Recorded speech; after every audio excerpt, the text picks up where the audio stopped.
Ellis.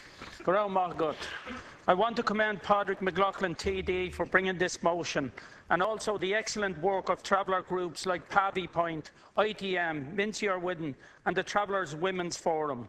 Bridget Quilligan made an important point yesterday that travellers were completely absent from Leinster House. I think it would be very encouraging if the next Taoiseach was to appoint a member of the traveller community to the Seanad to begin to see that change. It is important that we as a people challenge prejudice and racism in everyday life.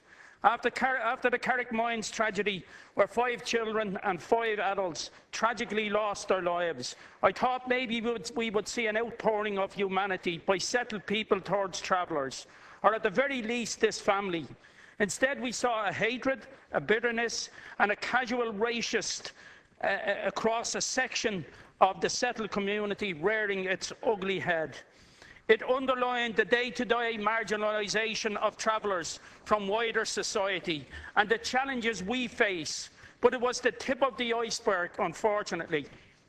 In the weeks that followed, we saw middle-class, settled people protesting the housing of an orphaned child because he was a traveller. Then we had the Taoiseach and a senior Labour minister speak of travellers as if they were second-class citizens who could not be trusted to wake their loved ones in well-worn Irish tradition. It is time we faced up to this bigotry at a community and institutional level. Travellers have a distinct ethnicity with a language and a culture that must be respected, supported and cherished, because they are every bit as Irish as you and me and the community we represent. They are part of our rich heritage and they will always be part of our future. They, like all citizens, have a right to a home. Many traveller families have moved out of their communities because of the lack of accommodation and have been placed in private rented accommodation, receiving rent supplement or RAS. Local authorities have deliberately abandoned their role in providing traveller accommodation. Many halting sites have been left abandoned by those charged with their management, and the people living there are forced to put up with an awful, inhuman conditions. These conditions are a threat to the health and safety of the residents and played no small part in the deaths at Carrickmines. Over 10 years ago, Dunsink Lane, which served as a vital link between Finglas and Castleknock, was blocked off with large boulders by a large force of Gardaí. 300 men, women and children were isolated in a cul-de-sac by these boulders, placed there without consultation or discussion. It was a decision taken by politicians along with the local authorities of Fingal and Dublin City. I warned these people against such measures and stood against it, as well as stood with the people. They thought they could wall off travellers from the rest of the community and forget they existed, but they were utterly wrong. That blockade remains. Traveller children have grown up with barely a memory of when their home was not blocked off from the rest of the world. A constant reminder that they are not accepted, that they are less than us.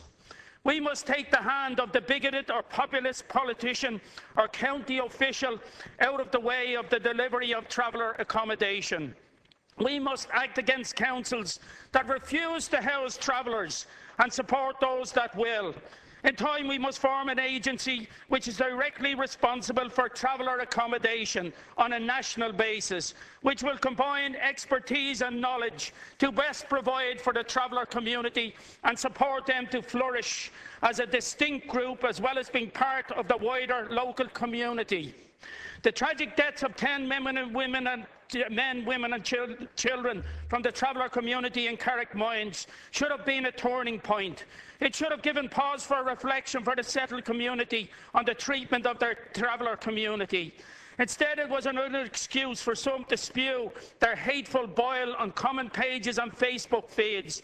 For others, it meant little at all. There was no national day of mourning, official or unofficial. In Wexford, the pub stayed closed as a mark of disrespect. The Connors, the Gilberts and the Lynches were treated in death as they were treated in life, as others, as less than us, as people to be suspicious of. We can change this horrible climate of bigotry and distrust. But it will not come with well-meaning statements.